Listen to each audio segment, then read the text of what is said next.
Apakah Anda percaya doa bisa memengaruhi hasil operasi?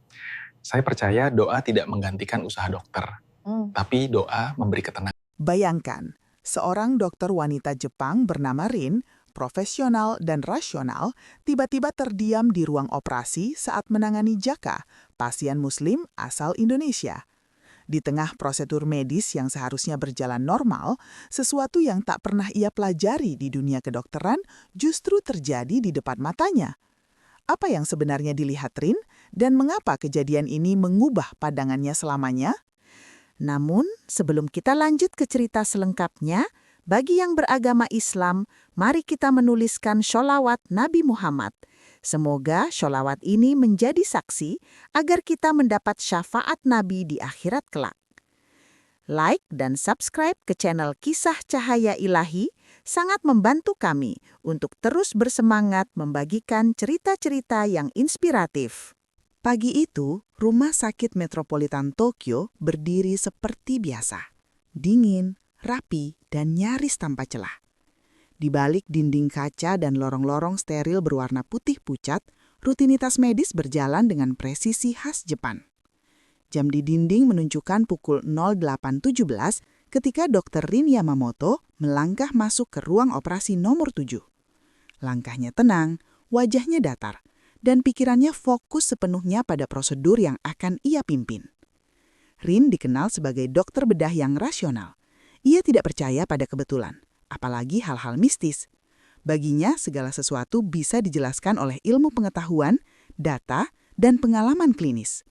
Selama hampir 20 tahun kariernya, ia telah menangani ratusan kasus rumit.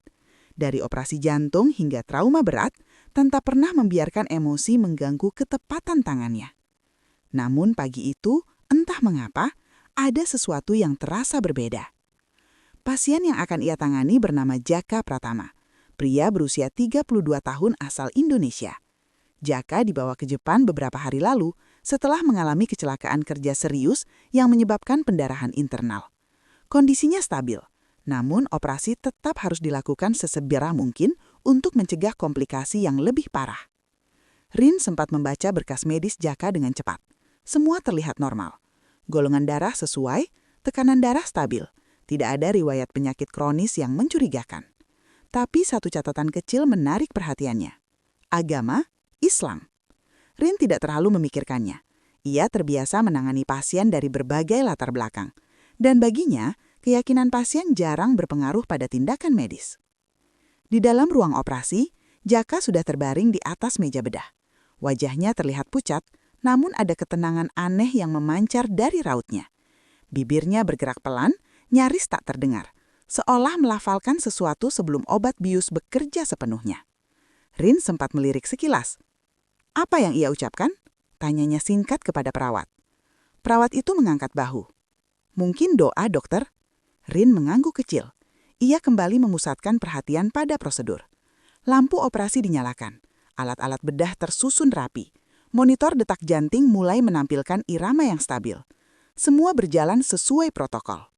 Namun tepat saat Rin hendak memberikan aba-aba pertama, ruang operasi itu terasa terlalu sunyi. Bukan sunyi biasa, bukan sekedar minim suara. Sunyi itu seolah menekan, membuat udara terasa lebih berat dari biasanya. Rin mengerutkan dahi. Ia menoleh ke monitor. Detak jantung Jaka tetap normal. Oksigen stabil. Tidak ada alarm, tidak ada gangguan teknis. Mulai, ucap Rin akhirnya. Pisau bedah menyentuh kulit pasien. Tangannya mantap, gerakannya presisi. Namun baru beberapa menit berjalan, Rin merasakan sensasi yang sulit ia jelaskan. Seperti ada getaran halus di dadanya. Bukan rasa takut, melainkan kegelisahan yang asing. Ia menepis perasaan itu, menganggapnya sebagai kelelahan biasa. Tiba-tiba salah satu monitor berbunyi singkat, lalu kembali normal. Ada apa? Tanya Rin cepat. Tidak ada perubahan signifikan, dokter, jawab teknisi medis dengan nada bingung. Rin menatap layar. Angkanya memang normal, tapi instingnya berkata lain. Ia merasa seolah sedang diawasi, bukan oleh manusia, melainkan oleh sesuatu yang tak kasat mata. Perasaan itu begitu kuat hingga membuat tangannya sedikit berhenti. Untuk pertama kalinya dalam kariernya, Dr. Rin ragu. Ia menatap wajah Jaka yang tertutup masker oksigen. Entah mengapa wajah itu terlihat lebih damai dibanding pasien lain yang pernah ia tangani. Tidak ada ketegangan, tidak ada kecemasan, seolah Jaka benar-benar berserah diri pada sesuatu yang lebih besar dari ruang operasi ini. "Dokter," suara perawat memecah keheningan. Rin sadar. Ia menarik napas panjang dan melanjutkan operasi. Namun sejak saat itu, pikirannya tidak lagi sepenuhnya terkunci pada prosedur. Ada pertanyaan yang mulai berputar di benaknya. Pertanyaan yang selama ini tak pernah ia beri ruang. Apakah benar semua hal bisa dijelaskan oleh ilmu? Di luar ruang operasi, hujan tipis mulai turun membasahi kota Tokyo. Butirannya jatuh perlahan, seperti menghitung waktu. Sementara di dalam ruangan steril itu, tak seorang pun menyadari bahwa pagi tersebut akan menjadi awal dari sebuah peristiwa yang kelak akan mengusik keyakinan Dr. Rin, menggoyahkan logikanya, dan membuka pintu pada sesuatu yang selama ini ia anggap mustahil. Dan Jaka, pasien muslim yang terbaring tenang itu, tanpa berkata apa-apa, seakan membawa bersamanya sebuah rahasia yang sebentar lagi akan terungkap. Operasi telah berjalan hampir 30 menit ketika Dr. Rin mulai merasa waktu bergerak dengan cara yang aneh. Jarum jam di dinding seakan melambat, sementara pikirannya justru terasa semakin penuh. Setiap langkah prosedur ia jalani dengan ketelitian tinggi, namun kegelisahan yang muncul sejak awal belum juga menghilang. Ruang operasi tetap sunyi, terlalu sunyi, seolah dunia di luar sana berhenti bernafas. Rin menggeser pandangannya ke monitor utama. Detak jantung Jaka terlihat stabil, grafiknya membentuk pola yang rapi dan konsisten. Secara medis, tidak ada yang mencurigakan, namun instingnya, sesuatu yang jarang ia dengarkan, terus berbisik bahwa ada hal yang luput dari pengamatan ilmiah. "Tekanan darah?"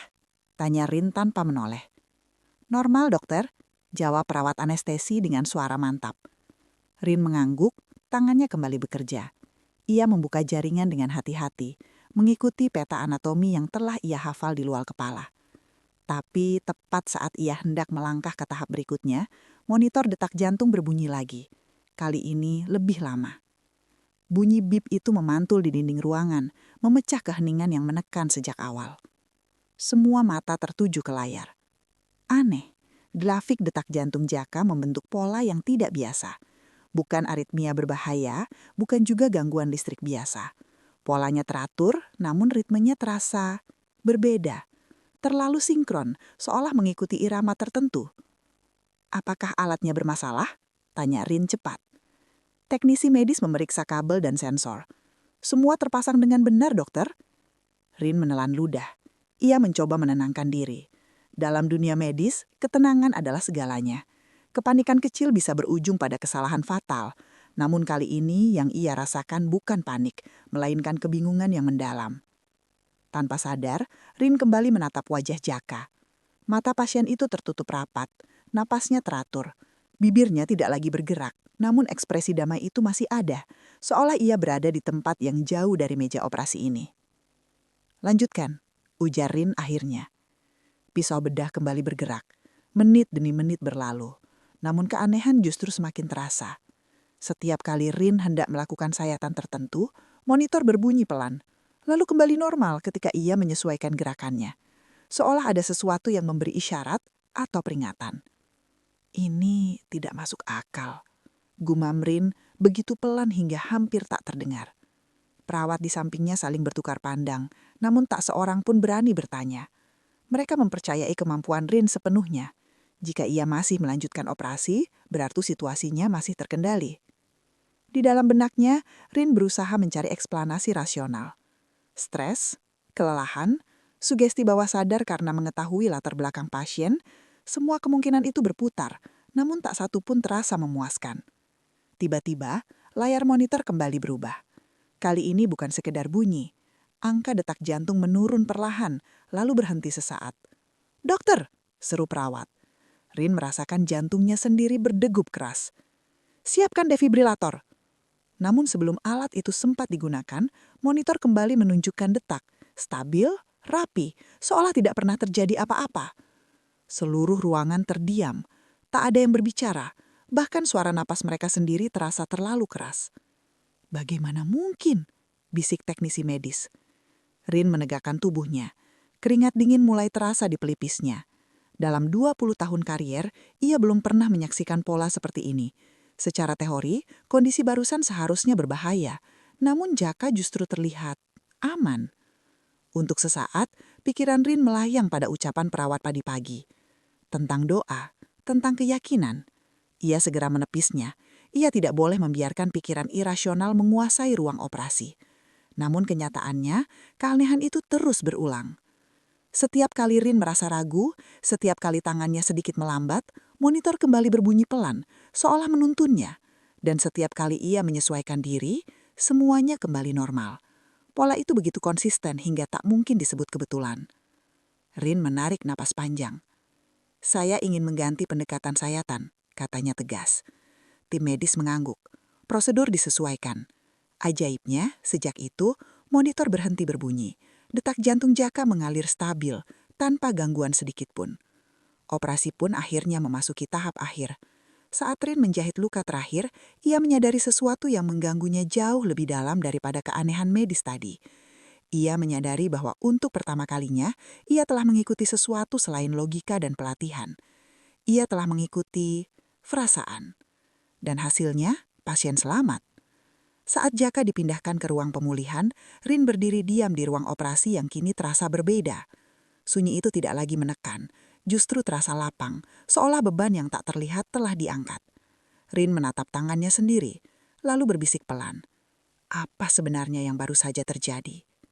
Ia tidak tahu jawabannya, namun satu hal ia yakini, operasi hari ini bukanlah akhir dari cerita, melainkan awal dari pertanyaan-pertanyaan yang akan mengubah cara pandangnya terhadap dunia, ilmu, dan mungkin keyakinan. Ruang pemulihan lantai 6 terasa lebih hangat dibanding ruang operasi. Cahaya lampu temaram memantul lembut di dinding krem, menciptakan suasana yang jauh dari ketegangan meja bedah. Dr. Rin berdiri di balik kaca, menatap tubuh Jaka yang masih terbaring dengan selang oksigen dan monitor di sampingnya. Detak jantung di layar bergerak stabil, tenang, nyaris menenangkan orang yang melihatnya. Kesadarannya mulai kembali dalam 1 jam, ujar dokter anestesi. Rin mengangguk singkat. Pantau terus, laporkan jika ada perubahan sekecil apapun. Ia berbalik, melangkah menjauh, namun langkahnya melambat. Ada dorongan aneh untuk kembali menatap pasien itu lebih lama. Dorongan yang tak biasa. Dorongan yang tidak tercantum di buku teks kedokteran manapun. Di ruang ganti, Rin mencuci tangannya perlahan. Air mengalir. Namun pikirannya berlari ke kejadian di ruang operasi. Monitor yang berbunyi seolah memberi isyarat, detak yang berhenti lalu kembali dengan rapi, dan keputusan yang ia ambil berdasarkan perasaan. Ia menggeleng pelan. Kebetulan, gumamnya, pasti ada penjelasan ilmiah. Namun suara itu terdengar hampa. Beberapa saat kemudian, Rin kembali ke ruang pemulihan. Jaka mulai menunjukkan tanda-tanda sadar. Kelopak matanya bergetar, napasnya menguat. Seorang perawat mendekat, memeriksa refleks dan respons dasar. Rin berdiri di sisi ranjang, kali ini tanpa jarak caca di antara mereka. Jaka membuka mata perlahan. Pandangannya masih kabur, namun ada fokus yang segera muncul. Ia menatap langit-langit sejenak, lalu menoleh sedikit. Tatapannya bertemu dengan Rin, tenang, tanpa ketakutan. Operasinya berhasil, kata Rin. Suaranya datar, namun jelas. Anda aman. Jaka mengangguk lemah. Bibirnya bergerak. Rin mendekatkan telinga. Alhamdulillah, bisik Jaka. Kata itu singkat, sederhana. Namun entah mengapa, Rin merasakan getaran halus di dadanya. Ia berdiri tegak kembali, berusaha bersikap profesional. Istirahatlah, jangan berbicara terlalu banyak. Jaka mengangguk lagi. Matanya terpejam, namun bibirnya kembali bergerak. Kali ini lebih lama. Tidak ada suara yang jelas, hanya gumaman lirih dengan irama yang konsisten. Rin memperhatikan tanpa sadar. Dia berdoa, tanya Rin pelan kepada perawat. Iya dokter, jawab perawat itu. Sejak sebelum operasi. Rin tidak menanggapi. Ia melangkah mundur, namun irama gumaman itu tertinggal di telinganya. Ada ketenangan di sana, bukan ketenangan pasif, melainkan keyakinan yang aktif. Seolah Jaka berbicara kepada sesuatu yang ia percaya sepenuhnya akan mendengar. Malam itu, Rin tidak langsung pulang. Ia duduk di ruang kerja, membuka ulang rekam medis dan grafik monitor selama operasi. Ia memperbesar bagian-bagian tertentu, menelusuri detik demi detik keanehan yang terjadi. Polanya tetap sama, konsisten, sinkron, dan tak memiliki penjelasan sederhana. Jika ini gangguan alat, mengapa selalu muncul di momen yang sama? Ia memijat pelipisnya. Ilmu yang selama ini ia pegang teguh terasa goyah, bukan karena kesalahan, melainkan karena ada sesuatu di luar bingkai penjelasan yang biasa ia gunakan. Pintu diketuk pelan. Seorang perawat masuk. "Dokter, pasien Jaka sudah stabil. Keluarganya ingin mengucapkan terima kasih." "Keluarga?" Rin mengernyit. "Bukankah dia datang sendiri?" "Dia ditemani seorang teman dari komunitasnya. Mereka menunggu di luar." Rin mengangguk. Ia tidak berencana bertemu, namun lakinya tetap melangkah menuju ruang tunggu. Di sana, seorang pria muda berdiri, membungkuk sopan. "Terima kasih, dokter. Kami bersyukur sekali." Rin membalas anggukan. "Tugas saya." Pria itu tersenyum. Sebelum operasi, Jaka berpesan, apapun yang terjadi, dia percaya Allah akan menjaganya. Katanya, tugas manusia berusaha, sisanya berserah. Kata-kata itu sederhana, namun Rin merasakan seperti mengetuk pintu yang lama terkunci. Ia menatap pria itu sejenak, lalu kembali ke ruang pemulihan. Jaka tertidur tenang, detaknya stabil, napasnya teratur. Rin berdiri di samping ranjang untuk pertama kalinya tanpa agenda medis. Ia hanya mengamati. Dan di keheningan itu, ia menyadari sesuatu yang membuat dadanya terasa lapang dan gelisah sekaligus. Mungkin ada kekuatan yang bekerja berdampingan dengan tangannya di ruang operasi, bukan untuk meniadakan ilmu, melainkan melengkapinya. Ia melangkah pergi dengan langkah pelan. Di lorong rumah sakit yang panjang, pertanyaan itu kembali muncul, lebih jelas dari sebelumnya. Jika doa bisa membawa ketenangan seperti ini, lalu selama ini, apa yang sebenarnya ia abaikan? Pagi menyapa Tokyo dengan langit pucat dan udara dingin yang menusuk. Di ruang rawat inap, Jaka sudah dipindahkan dari ruang pemulihan. Kondisinya stabil, bahkan melebihi perkiraan medis. Luka operasinya bersih, tanda-tanda vitalnya normal, dan kesadarannya pulih lebih cepat dari rata-rata pasien dengan kasus serupa. Catatan medis itu membuat Dr. Rin berhenti sejenak saat membacanya. Pemulihan secepat ini tidak biasa, gumamnya. Ia melangkah menuju kamar Jaka, membawa berkas di tangannya. Pintu dibuka perlahan. Jaka sedang duduk setengah bersandar. Wajahnya terlihat lebih segar. Di samping ranjang, seorang pria, temannya, membaca sesuatu dengan suara pelan. Ketika melihat Rin masuk, ia segera berdiri. "Selamat pagi, dokter," ucap Jaka dengan suara masih sedikit serak namun mantap. Rin mengangguk. "Bagaimana perasaan Anda?" "Lebih baik, alhamdulillah," jawab Jaka spontan. Kata itu kembali terdengar. Kali ini, Rin tidak langsung mengalihkan perhatian. Ia mencatat pemeriksaan singkat, memeriksa luka, lalu menatap Jaka beberapa detik lebih lama dari biasanya. "Selama operasi," ujar Rin akhirnya, "apakah Anda merasakan sesuatu?" Jaka terlihat berpikir sejenak. "Saya tidak ingat detailnya. Tapi sebelum tidak sadar, saya berdoa. Saya merasa tenang, seperti tidak sendirian." Rin menahan nafas. Jawaban itu sederhana, tanpa dramatisasi. Namun justru kesederhanaannya membuat Rin sulit mengabaikannya.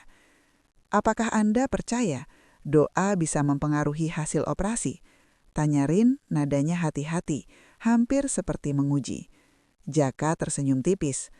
"Saya percaya doa tidak menggantikan usaha dokter, tapi doa memberi ketenangan. Dan ketenangan itu, saya yakin ada pengaruhnya." Rin tidak menjawab. Ia menutup berkas dan mengangguk singkat, lalu pamit. Namun kata-kata itu terus bergema di kepalanya sepanjang lorong rumah sakit. Di ruang staf, Rin duduk sendirian. Ia menatap layar komputer tanpa benar-benar membaca. Dalam benaknya, dua dunia saling berhadapan. Dunia ilmu yang ia kenal dan dunia keyakinan yang selama ini ia jaga jaraknya.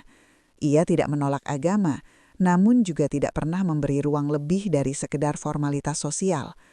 Namun kejadian dengan Jaka berbeda. Terlalu banyak kebetulan yang berbaris rapi. Sore itu, Rin memutuskan kembali ke kamar Jaka. Kali ini bukan sebagai dokter yang sedang memeriksa, melainkan sebagai seseorang yang ingin bertanya. Teman Jaka tidak ada. Ruangan sunyi, hanya suara mesin yang berdengung lembut. "Bolehkah saya bertanya sesuatu?" kata Rin pelan. "Tentu dokter," jawab Jaka. "Anda menyebut Allah dalam doa Anda. Bagi Anda, siapa dia? Pertanyaan itu meluncur begitu saja, bahkan membuat Rin sendiri terkejut. Jaka tidak tampak bingung, ia justru terlihat tenang. Allah adalah Tuhan yang Maha Esa. Tempat saya berserah ketika tidak punya kendali. Rin menelan ludah.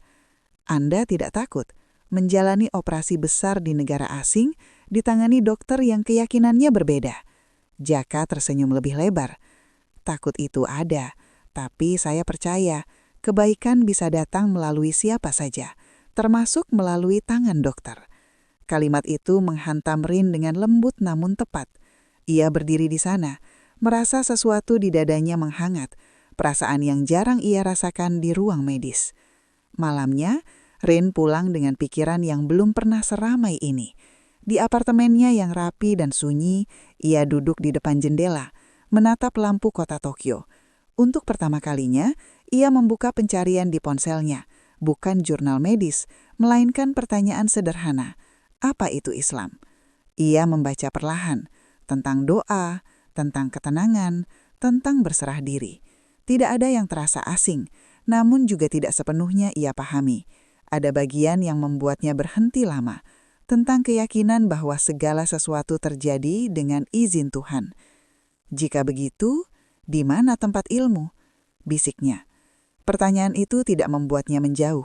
Justru sebaliknya, ia ingin tahu lebih jauh. Keesokan harinya, Rin kembali ke rumah sakit dengan perasaan yang berbeda. Ia melihat pasien-pasiennya dengan sudut pandang baru. Bukan sekedar tubuh yang perlu diperbaiki, melainkan manusia dengan harapan dan ketakutan yang tak selalu bisa diukur alat. Di kamar Jaka, Rin berhenti sejenak sebelum masuk. Ia menyadari satu hal penting. Ia tidak lagi sekedar mencari penjelasan medis atas kejadian itu. Ia sedang mencari makna. Dan pencarian itu, ia tahu, tidak akan berhenti di ruang rawat inap ini. Hari-hari berikutnya berjalan dengan ritme yang lebih tenang. Namun bagi Dr. Rin, ketenangan itu justru terasa menyesakkan. Setiap kali ia melangkah di lorong rumah sakit, pikirannya kembali pada satu nama, Jaka. Bukan karena kasus medisnya yang rumit, melainkan karena sesuatu yang tertinggal setelah operasi itu selesai. Pertanyaan yang tak lagi bisa ia abaikan. Jaka menunjukkan kemajuan yang luar biasa. Luka operasinya mengering sempurna, infeksi nihil, dan hasil pemeriksaan lanjutan menunjukkan pemulihan yang jauh lebih cepat dari prediksi awal. Rekan-rekan medis Rin menyebutnya keberuntungan pasien. Rin hanya mengangguk, meski di dalam hatinya ia tahu kata itu terlalu sederhana untuk menggambarkan apa yang ia saksikan. Sore itu, Rin memutuskan duduk lebih lama di kamar Jaka. Ia tidak membawa berkas, tidak pula alat pemeriksaan. Hanya dirinya, rasa ingin tahu, dan kejujuran yang mulai tumbuh. "Apa yang Anda lakukan setiap hari sebelum operasi?" tanya Rin memecah keheningan. Jaka tersenyum. "Saya sholat, dokter, 5 waktu. Dan sebelum operasi, saya berdoa lebih lama." "Sholat?" Rin mengulang telan. "Iya, itu bentuk komunikasi saya dengan Tuhan," jawab Jaka. "Bukan untuk meminta keajaiban, tapi untuk menenangkan hati." Rin mengangguk perlahan. Ia teringat dirinya sendiri sebelum operasi, mengandalkan daftar prosedur, statistik keberhasilan, dan pengalaman. Semua itu penting. Namun di baliknya, ia menyadari ada kekosongan yang selama ini ia abaikan. Ruang untuk ketenangan batin. "Apakah Anda tidak pernah ragu?" tanya Rin. "Bagaimana jika hasilnya buruk?" Jaka menatapnya dengan tenang. "Ragu itu manusiawi, tapi keyakinan mengajarkan saya bahwa apapun hasilnya, ada hikmah. Tugas saya hanya berusaha dan percaya." Kata percaya itu menggema di kepala Rin. Malam itu, Rin kembali pulang dengan langkah lebih pelan dari biasanya. Ia membuka kembali catatan yang sempat ia baca tentang Islam, tentang keseimbangan antara usaha dan tawakal, tentang ilmu yang tidak ditolak, justru dianjurkan. Ia berhenti lama pada satu kalimat yang sederhana. Mencari ilmu adalah kewajiban. Jadi, gumamnya, iman dan ilmu tidak saling meniadakan. Kesadaran itu terasa seperti potongan puzzle yang akhirnya menemukan tempatnya. Beberapa hari kemudian, Jaka dinyatakan boleh pulang. Rin mengantarnya hingga pintu bangsal. Untuk sesaat mereka berdiri berhadapan, tanpa status dokter dan pasien yang kaku. "Terima kasih dokter," kata Jaka tulus. "Bukan hanya atas operasi, tapi atas perhatian." Rin mengangguk. "Saya yang seharusnya berterima kasih. Anda mengajarkan saya sesuatu." Jaka tersenyum, tidak bertanya lebih jauh. Setelah Jaka pergi, Rin kembali ke ruang operasinya. Ruangan itu sama, lampu terang, alat steril, bau khas medis. Namun rasanya berbeda. Sunyi yang dulu menekan kini terasa netral, bahkan bersahabat. Rin mengenakan sarung tangan, memeriksa alat, lalu berhenti sejenak. Untuk pertama kalinya, sebelum memulai operasi berikutnya, ia menarik nafas dalam-dalam. Bukan sekedar untuk fokus, tetapi untuk menghadirkan ketenangan yang ia pelajari dari seorang pasien Muslim asal Indonesia. Ilmu tetaplah ilmu, tapi mungkin cahaya itu datang dari arah yang tak selalu kita duga. Hari-hari berlalu, Rin tidak serta-merta berubah keyakinan. Ia masih dokter Rin yang rasional, kritis, dan disiplin. Namun ada satu perubahan kecil yang nyata. Ia tidak lagi menutup diri pada kemungkinan bahwa di balik kerja tangannya ada kekuatan lain yang bekerja. Di sela kesibukannya, ia mulai membaca lebih banyak, bukan untuk mencari pembenaran, melainkan untuk memahami. Ia menyadari bahwa keyakinan tidak selalu datang sebagai loncatan besar. Terkadang ia datang sebagai langkah kecil, keinginan untuk mendengar, untuk membuka hati. Suatu malam, saat Tokyo kembali diselimuti cahaya lampu kota, Rin berdiri di depan jendela ruangannya. Ia teringat wajah Jaka yang tenang di meja operasi, monitor yang berbunyi seolah menuntunnya, dan keputusan yang ia ambil tanpa dasar logika murni, namun berbuah keselamatan.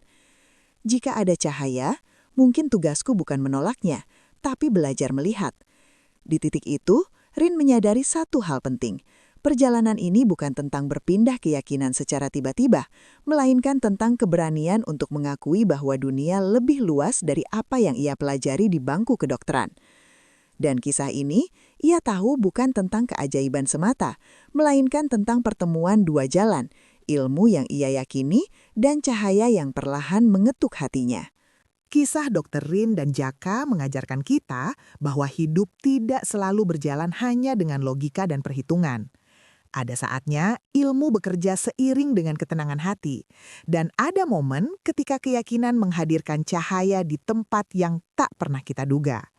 Dari ruang operasi yang sunyi di Tokyo, kita belajar bahwa keikhlasan, doa, dan usaha dapat berjalan berdampingan tanpa saling meniadakan. Semoga kisah ini menjadi pengingat bagi kita semua untuk tidak meremehkan kekuatan doa, sekaligus tetap menghargai ikhtiar dan ilmu pengetahuan. Jika cerita ini menyentuh hati dan memberi pelajaran berharga, jangan lupa like, subscribe, dan bagikan video ini agar semakin banyak yang bisa mengambil hikmahnya. Bagi yang beragama Islam, mari kita tutup dengan salawat kepada Nabi Muhammad SAW. Semoga kita semua kelak mendapatkan syafaat beliau di hari akhir. Terima kasih sudah menyimak hingga akhir. Salam hangat dan penuh hikmah dari kisah Cahaya Ilahi.